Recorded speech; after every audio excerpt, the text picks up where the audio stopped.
The soft glow of an autumn afternoon blanketed the quiet streets of the small town. Nestled on a corner was the Sunset Theater, a charming little cinema known for its intimate atmosphere and well-curated films.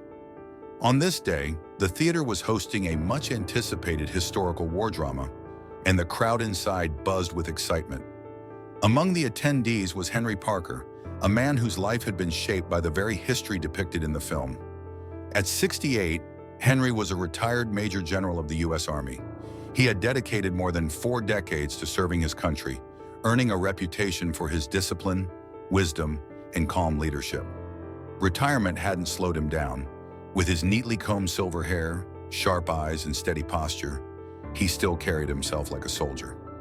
Dressed in a crisp white shirt and polished black shoes, Henry entered the theater, his presence quiet yet commanding. The theater was lively. Families with children, couples on dates, and solitary moviegoers filled the rows, chatting in hushed tones. The smell of popcorn hung in the air, mingling with the soft rustle of candy wrappers. Henry chose a seat in the middle row, where he could enjoy the full grandeur of the screen, and settled in, his eyes scanning the room. This, he thought, was a far cry from the chaos of the battlefield, a peaceful reminder of why he had fought so hard for the freedoms people often took for granted. As the lights dimmed and the previews began, Henry let himself relax.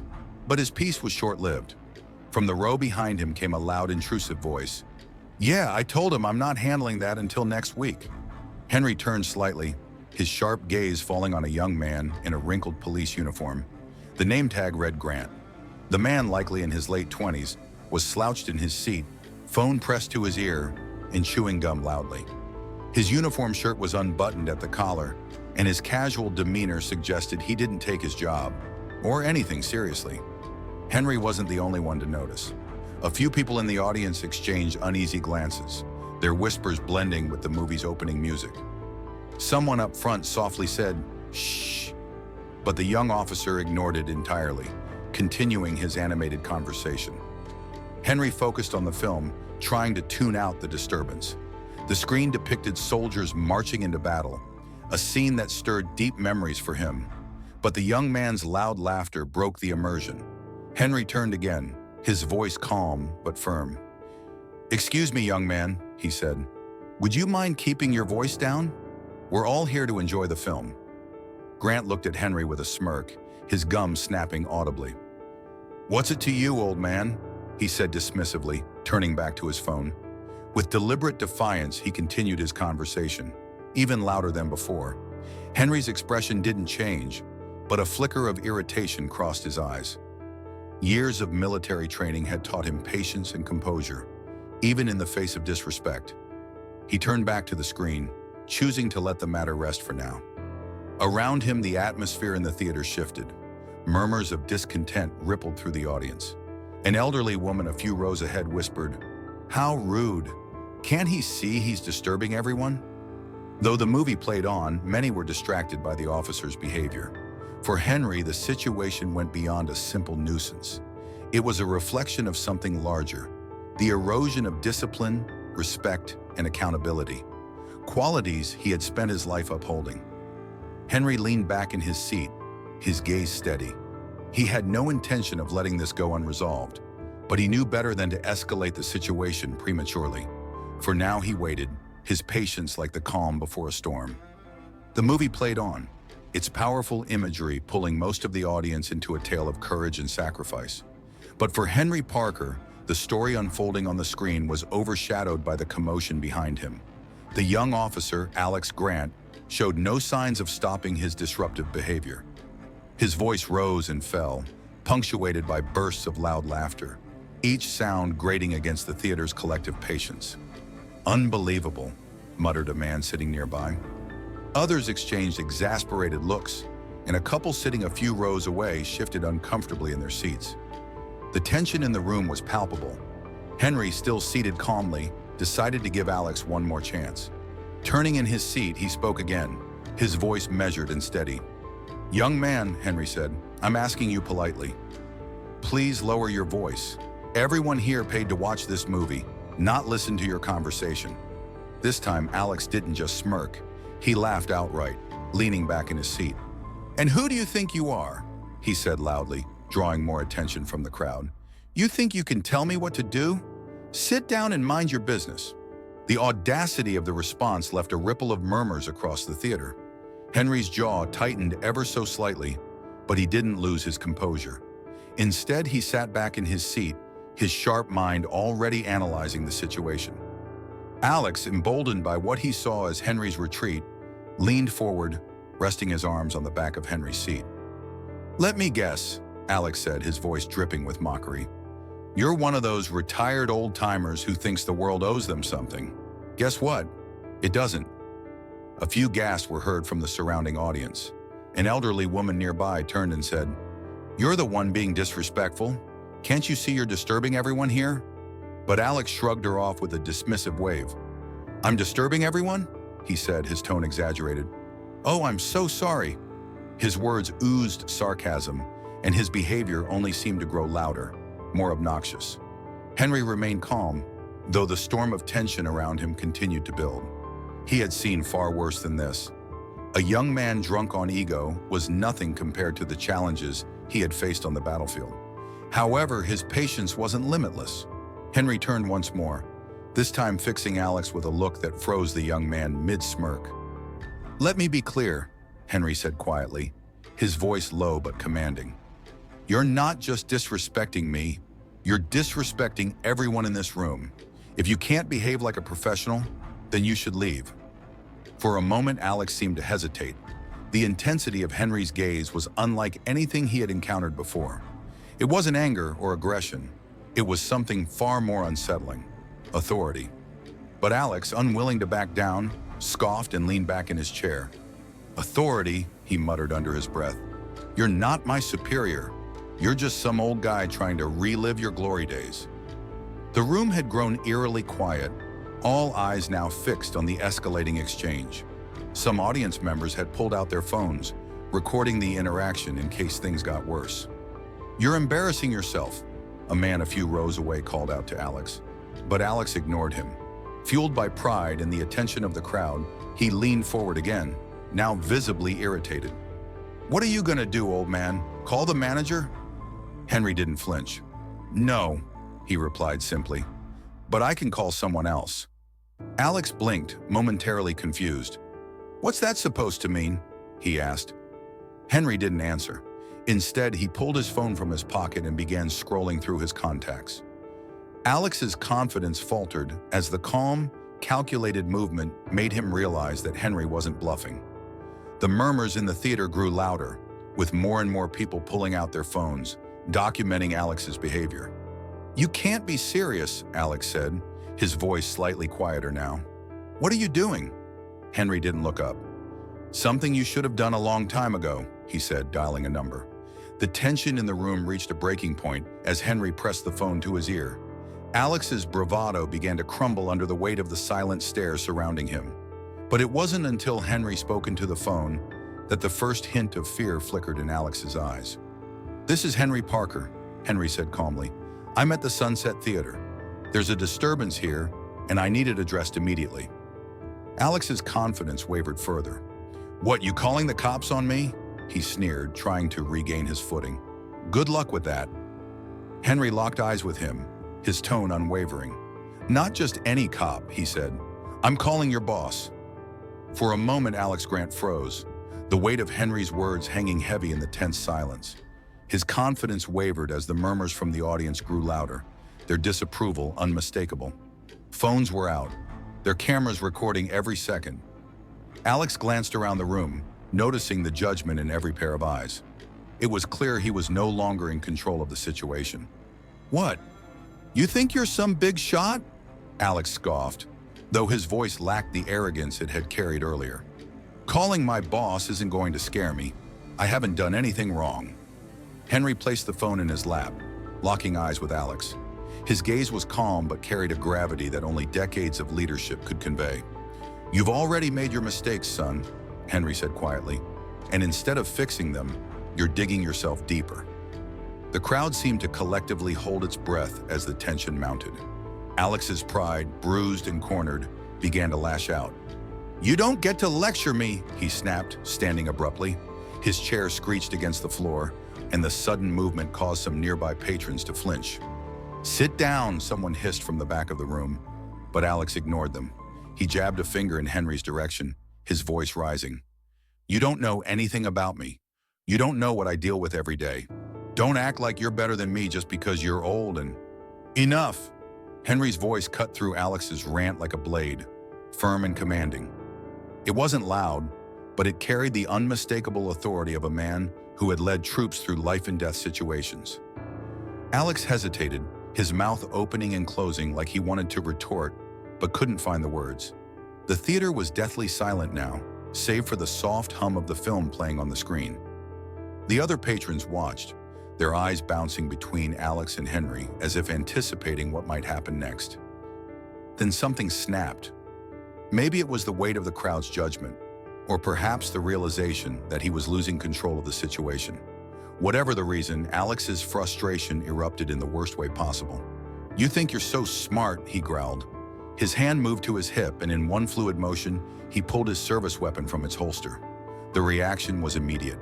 Gasps and screams echoed through the theater as people ducked in their seats or scrambled to the aisles, desperate to get away. Chaos erupted as some patrons fled toward the exits, while others fumbled to call 911. But Henry didn't move. He sat perfectly still, his eyes locked on Alex, his expression unreadable. The sight of the gun didn't seem to faze him in the slightest. If anything, he looked as calm as ever. "Put the gun down," Henry said, his voice steady and unshaken. Alex's hand trembled slightly, though he tried to mask it by tightening his grip.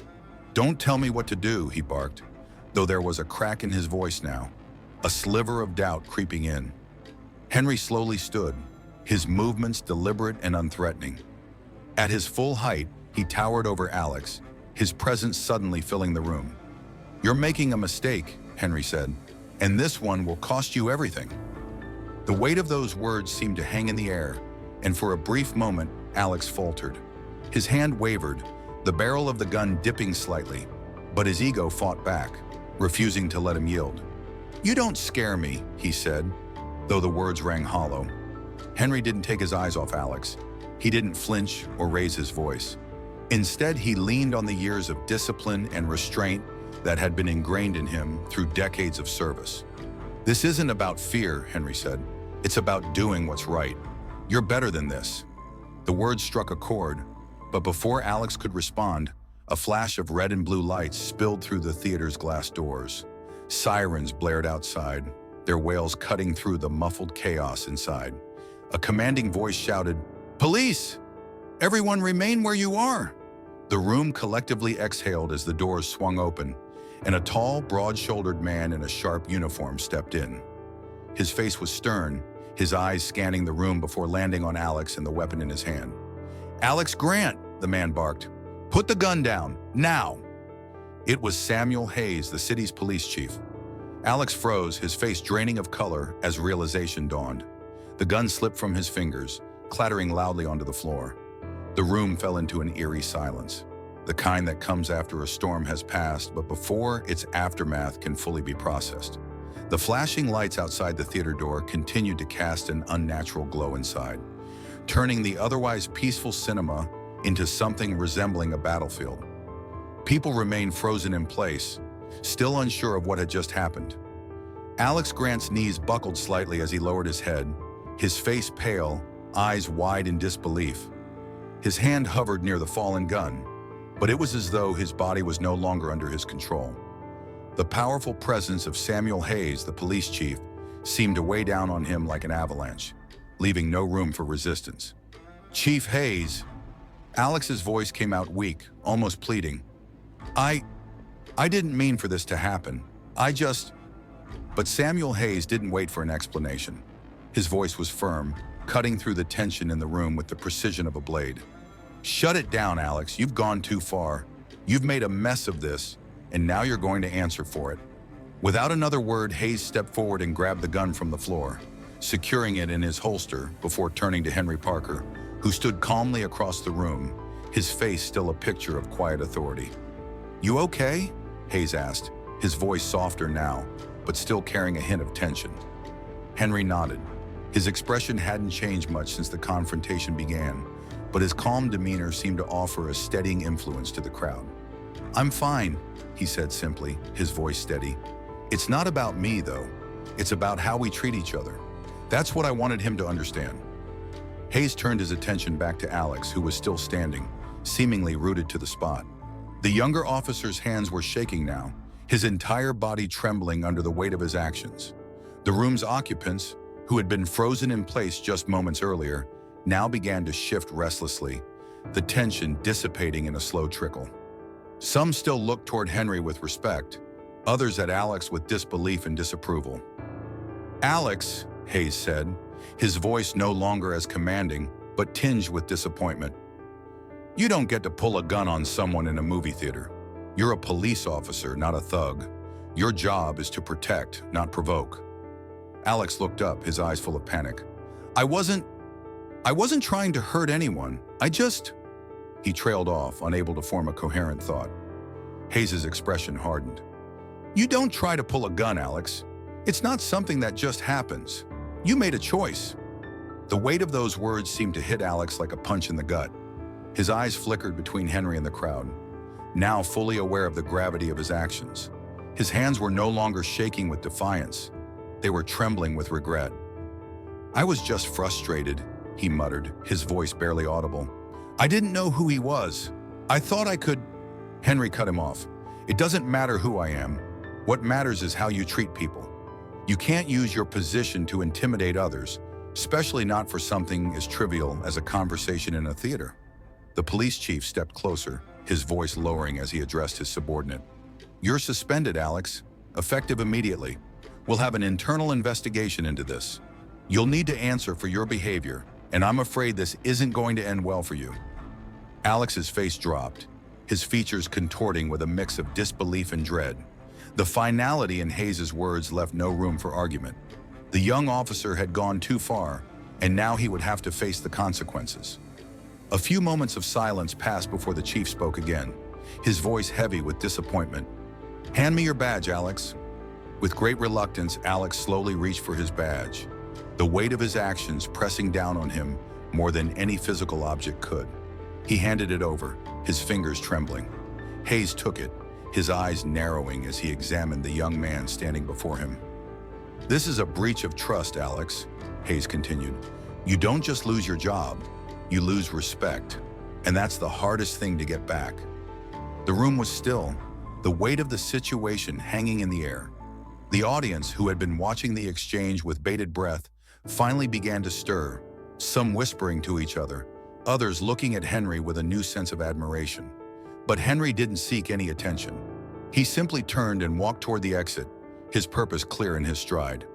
The crowd parted as he moved, but no one spoke to him directly. They all seemed to understand that this was not about him. It was about something much more important.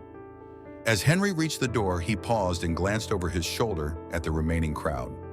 "This is the kind of thing that shouldn't happen," he said quietly, "but I hope this serves as a reminder to all of you. Respect is earned, not demanded. It doesn't matter what your job is, how old you are, or where you come from. We all deserve the same decency." With that, Henry stepped out of the theater, leaving behind an atmosphere thick with reflection. The hum of the movie continued in the background, but it no longer held anyone's attention. What had started as a simple night at the movies had become a profound lesson in respect and accountability. After the shocking incident at the Sunset Theater, the story quickly spread. Footage of the confrontation, recorded by a bystander, went viral on social media, gaining millions of views in a matter of hours. The public's reaction was swift and furious. People were outraged that a police officer, sworn to protect and serve, would pull a gun on an elderly man simply because he was reminded of his behavior. The incident sparked debates about authority, respect, and the abuse of power, and Alex Grant became the center of public scorn. For Henry Parker, the attention was unwelcome. He had never sought fame or recognition. He preferred the quiet of his retirement, spending his days reading or enjoying walks in the park. Yet now his name was everywhere. Calls flooded in from journalists, old friends, and even strangers asking for his side of the story. But Henry, ever composed, declined all interviews. He had no need to explain himself. His actions spoke for him. He had acted not out of desire for attention, but simply to uphold basic human decency. In contrast, the pressure on the local police department was immense. The video of Alex pulling a gun in a crowded theater became the symbol of everything wrong with law enforcement, and the department was forced to respond. Within hours, Chief Samuel Hayes held a press conference to address the public. "The behavior of Officer Alex Grant is absolutely unacceptable," Chief Hayes said, his voice firm. "We will not tolerate this kind of misconduct. The officer involved has been placed on suspension, and an internal investigation will follow. This department is committed to the highest standards of conduct, and this incident has betrayed those standards." The room of reporters murmured as the chief continued. "To the citizens of this community, I extend my sincerest apologies. And to Major General Henry Parker, we are deeply sorry for what you endured. This is not the behavior you should expect from any member of this force." Alex was quickly removed from duty, his badge and gun confiscated. The internal investigation concluded swiftly, and within days, Alex Grant was fired from the police force. His actions not only endangered the safety of an innocent civilian, but also severely damaged the trust between the police and the community. While Alex's fate was sealed, the incident left a lasting stain on the police department. The department promised to review its training programs and improve accountability measures to prevent such an incident from happening again. The media attention, however, wasn't over. The press reached out to Henry again, asking for comment on Alex's firing, but Henry declined all offers. He didn't want to be a figurehead for the media's drama. Instead, he remained silent, letting the actions of the police chief in the department speak louder than any statement he could offer. Several weeks later, another press conference was held, this time to offer a formal apology to the public. Chief Hayes, now joined by other high-ranking officers, stood before the cameras. "We deeply regret the events that transpired at the Sunset Theater. We apologize to Major General Parker for the distress this caused him, and we apologize to the citizens of this city for the actions of one of our own," Chief Hayes said. The department promised reforms, including a review of its policies on use of force and interaction with the public. They also announced that a civilian oversight committee would be established to ensure greater accountability. Though Henry was invited to attend the press conference, he once again chose not to. Instead, he issued a brief statement through his lawyer, simply stating, "I do not seek recognition for my actions that night. What I hope for is that we all remember the importance of respect and decency, regardless of our positions or titles." The story continued to capture the public's imagination, and in the days that followed, many shared their thoughts on social media. The viral video became a symbol of the need for greater respect and responsibility from those in power. Henry's quiet dignity in the face of provocation had resonated with many, and the incident served as a stark reminder of the importance of maintaining one's composure in difficult situations. As for Henry, life slowly returned to normal. He continued his daily walks, read his books, and enjoyed the simple pleasures of retirement. The theater incident had been a moment of tension, but it had also shown him the power of quiet strength. It was a lesson not only for the young police officer, but for society as a whole. A few weeks after the incident, as Henry sat on a park bench, a man approached him, his face full of respect. "Mr. Parker," the man said, "I just wanted to thank you. What you did that day showed me that we can all do better. I'll try to be more patient and respectful from now on." Henry smiled warmly and placed a hand on the man's shoulder. "We can all learn, my friend. It's never too late to be better," he said, his voice calm but meaningful. And so Henry Parker's life continued, marked by the quiet wisdom of someone who had seen much and learned from it. His message was simple: respect, dignity, and kindness are the values that define us, and it's never too late to choose to act with them in mind.